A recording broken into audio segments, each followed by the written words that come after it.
Halo guys, kembali lagi ke weekly Bitcoin update di channel Salam Sukses. Bitcoin lagi bergerak sideways aja di area 29 ribuan selama seminggu ini. Labil, nggak mau naik, nggak mau turun. Ada event apa aja kah ke depannya yang akan bikin Bitcoin bergerak dan kita harus waspadai? Apakah Bitcoin akan pump atau dump dulu sebelum halvingnya? Gue akan kasih insight dan opini pribadi gue di video ini.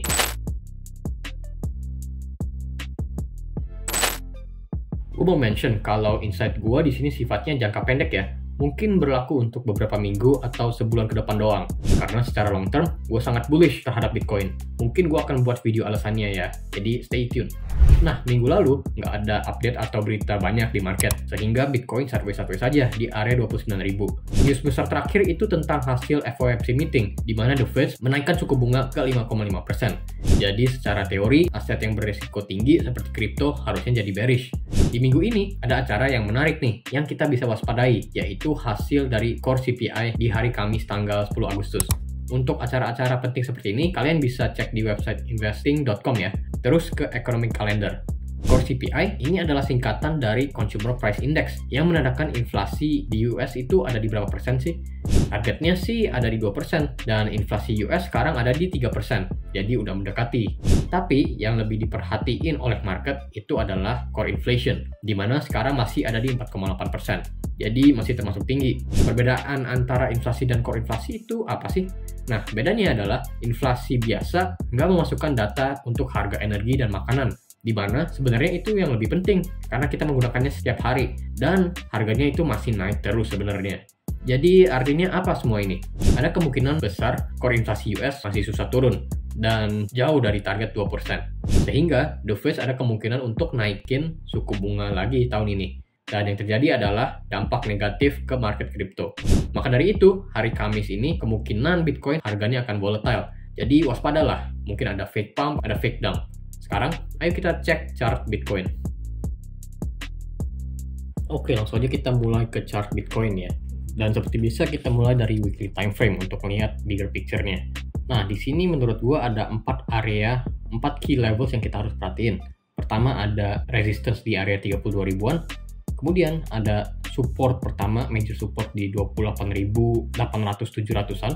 Terus ada support juga di area 27 ribuan yang juga sejajar sama EMA 50. Dan yang terakhir itu support di area 24 ribuan yang juga sejajar sama area EMA 200. Nah, menurut gua di time frame sebulan ke depan ya, atau beberapa bulan ke depan sebelum halving, Bitcoin ada kemungkinan itu untuk turun dulu, untuk nembus ke area 27.000 dan lagi nembus ke area 24.000 sini. Dan untuk kemungkinan dia turun di bawah EMA 200 ini, menurut gua itu kemungkinannya sangat kecil ya. Karena biasanya kalau Bitcoin berada di area bawah sini, itu adalah area yang menandakan bahwa Bitcoin ada di bear market. Dan menurut gua kita sudah melewatkan fase itu.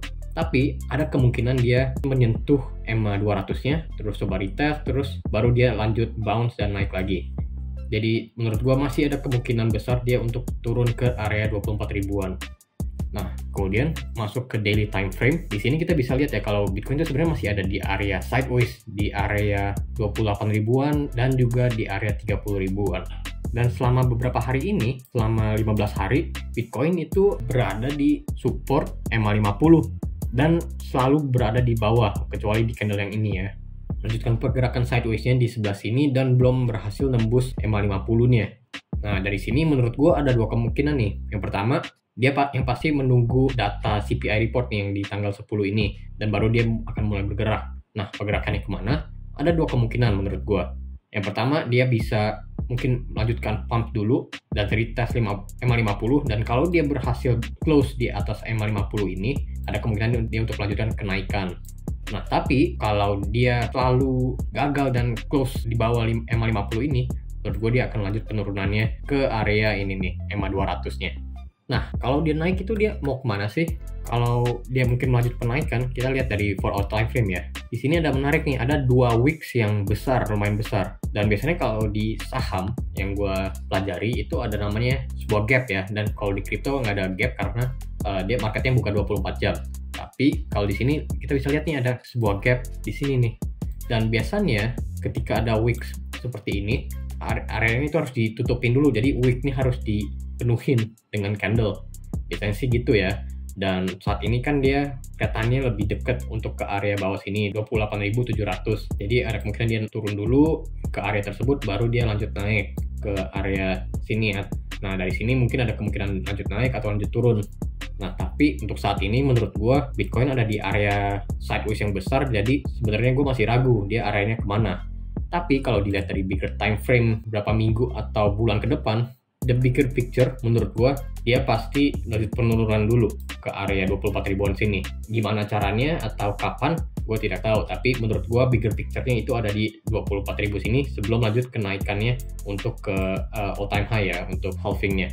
Jadi apa yang gue lakukan, karena probabilitas untuk dia turun dulu itu lebih besar, gue akan membuka posisi short di area 32.000 ini, karena ini adalah resistance yang kuat dan dia akan turun dulu sebelum lanjut penaikan. Kalau buka long bisa juga, tapi ada kemungkinan dia langsung turun kan, jadi kita bisa rugi di situ. Itu pendapatan gue sih untuk short term ini.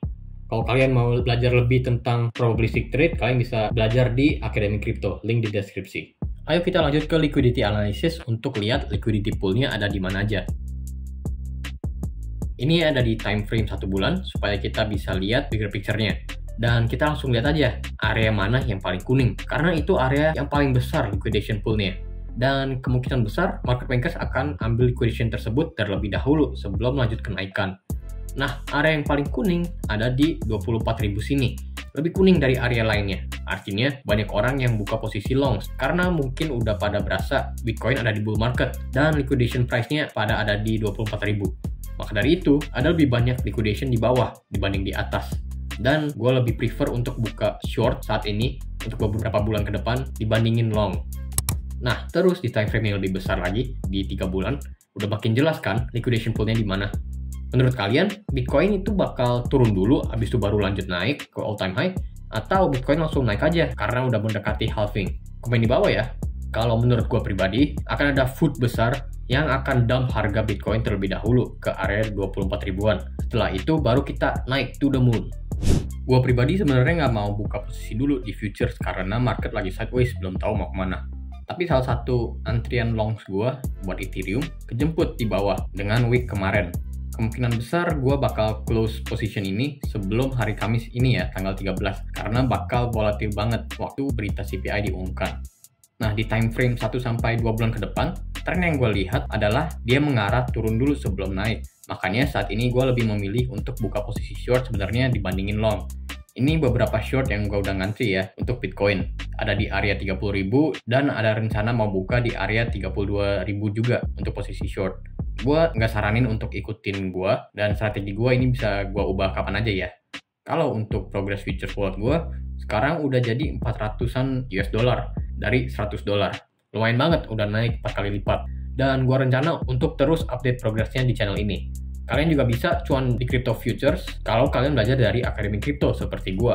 Dan kalau kalian mau nonton review dan pengalaman gue belajar di Akademi Crypto, kalian bisa nonton di video yang ini.